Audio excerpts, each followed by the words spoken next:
जरा इस तस्वीर को देखिए। नहीं, ये कोई बर्फीली जगह नहीं है, ये नई दिल्ली के पास हमारी अपनी यमुना नदी है, जो जहरीले केमिकल वाले झाग से पूरी तरह ढकी हुई है। बस ये एक तस्वीरी प्रदूषण की कहानी कहने के लिए काफी है। तो सवाल ये उठता है कि आखिर हम इस हाल तक पहुंचे कैसे? चलिए, आज इस समस्या की जड़ तक जाते हैं और इसे थोड़ा और गहराई से समझने की कोशिश करते हैं। आज हम प्रदूषण की इसी मानवीय कहानी पर बात करेंगे। ये समझेंगे कि कैसे हमारी रोजमर्रा की गतिविधियों ने हमारे पर्यावरण को इस मोड़ पर लाकर खड़ा कर दिया है।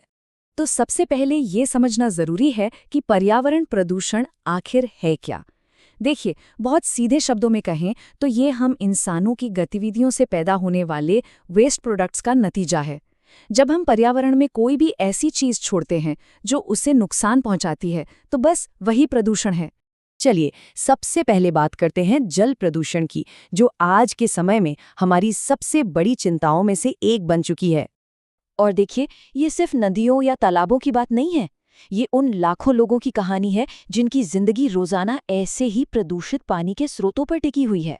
उनकी सेहत, उनका काम धंधा, सब कुछ इसी पानी से जुड़ा है। और ये आंकड़ा तो सच में चौंकाने वाला है। वर्ल्ड हेल्थ ऑर्गेनाइजेशन की एक रिपोर्ट के मुताबिक भारत में फैलने वाली लगभग 1/4 बीमारियां सीधे सीधे गंदे पानी की वजह से होती हैं। सोचकर देखिए, हर 4 में से एक बीमार व्यक्ति की बीमारी की जड़ कहीं न कहीं दूषित पानी ही है। तो आखिर ये प्रदूषण आता कहाँ से है? ये स्लाइड हमारी दो सबसे पवित्र नदियों गंगा और यमुना की असलियत दिखाती है। दोनों ही नदियां इंडस्ट्रीज और हमारे घरों से निकलने वाले कचरे का बोझ उठा रही हैं। और इसके मुख्य गुनाहगार कौन हैं? कानपुर, वाराणसी, पटना और दिल्ली जैसे बड़े बड़े शहर। और जब बात इंडस्ट्रियल वेस्ट की आती है, तो कुछ इंडस्ट्रीज दूसरों से कहीं ज्यादा जिम्मेदार हैं, जैसे कि लेदर इंडस्ट्री, पल्प और पेपर इंडस्ट्री, टेक्सटाइल यानी कपड़ा उद्योग और केमिकल इंडस्ट्रीज। ये पानी को सबसे ज्यादा प्रदूषित करने वालों में सबसे आगे हैं। अच्छा, पानी के बाद अब उस हवा की बात करते हैं जिसमें हम हर पल सांस ले रहे हैं।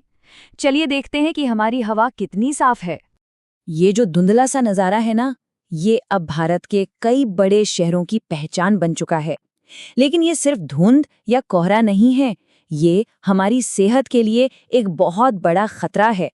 इसे कहते हैं अर्बन स्मॉग। ये वायु प्रदूषण का एक बहुत ही खतरनाक रूप है, जो हमारी सेहत के लिए इतना घातक है कि ये कई गंभीर बीमारियों की जड़ बन सकता है। तो ये आता कहाँ से है? इसका सबसे बड़ा कारण है फॉसिल फ्यूल्स का जलना, यानी कोयला, पेट्रोल और डीजल। इसके अलावा फैक्ट्रीज में होने वाले काम और माइनिंग जैसी गतिविधियों से सल्फर ऑक्साइड और नाइट्रोजन ऑक्साइड जैसी जहरीली गैसें सीधे हवा में घुल जाती हैं। और इसका नतीजा क्या होता है? जब हम इस जहरीली हवा में सांस लेते हैं, तो हमारे रेस्पिरेटरी सिस्टम, नर्वस सिस्टम और ब्लड सर्कुलेशन सिस्टम से जुड़ी गंभीर बीमारियां होने का खतरा बढ़ जाता है। चलिए, अब उन 2 तरह के प्रदूषणों की बात करते हैं जिन पर अक्सर हमारा ध्यान ही नहीं जाता। जमीन का प्रदूषण और शोर का प्रदूषण। ये कार्टून शहरों में कचरे की समस्या को बड़े ही चुभने वाले अंदाज में दिखाता है। इसमें एक आदमी कह रहा है, मैं समंदर का नज़ारा देखने के लिए पहले फ्लोर से दूसरे फ्लोर पर शिफ्ट हुआ, लेकिन अब तो कचरे का ढेर इतना ऊंचा हो गया है कि उसने पूरा नज़ारा ही रोक दिया है। यही तो है लैंड पोल्यूशन की कड़वी सच्चाई। इस स्लाइड में 2 तरह के प्रदूषण एक साथ दिखाए गए हैं। एक तरफ है लैंड पोल्यूशन, जो फैलता है इंडस्ट्रीज और हमारे शहरों के कचरे को सही तरीके से मैनेज न कर पाने की वजह से।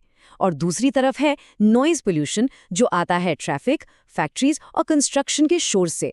दुख की बात तो ये है कि ये दोनों ही हमारी मॉडर्न लाइफस्टाइल की देन है। और जब नॉइज पोल्यूशन की बात होती है, तो एक बात बिल्कुल साफ है, जितने भी कारण हैं, उनमें से ट्रैफिक का शोर सबसे बड़ी परेशानी है। तो क्या इसका मतलब ये है कि सब कुछ खत्म हो चुका है? क्या कोई उम्मीद नहीं है? नहीं, ऐसा नहीं है। अब देखते हैं कि इन समस्याओं से निपटने के लिए क्या कदम उठाए जा रहे हैं और उम्मीद की किरण कहाँ है। सरकार का नमामि गंगे जैसा प्रोग्राम इसी दिशा में एक बड़ा कदम है। इसका मकसद कई मोर्चों पर एक साथ काम करना है, जैसे कि सीवर ट्रीटमेंट प्लांट लगाना, इंडस्ट्रीज से निकलने वाले कचरे पर नज़र रखना, नदी की सतह को साफ करना, पेड़ लगाना और सबसे ज़रूरी, लोगों में इस मुद्दे को लेकर जागरूकता फैलाना।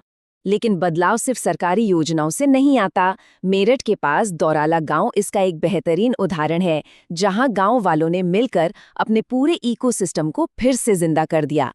ये दिखाता है कि जब एक समुदाय मिलकर कुछ करने की ठान ले तो कुछ भी नामुमकिन नहीं है। आखिर में हमें ये याद रखना होगा कि प्रदूषण किसी एक फैक्ट्री या किसी एक इंसान की वजह से नहीं है। ये हम सबके रोज के लाखों छोटे बड़े फैसलों का मिला-जुला नतीजा है। तो असली सवाल अब ये है कि आने वाले कल के लिए हम सब मिलकर कौन से रास्ते चुनेंगे।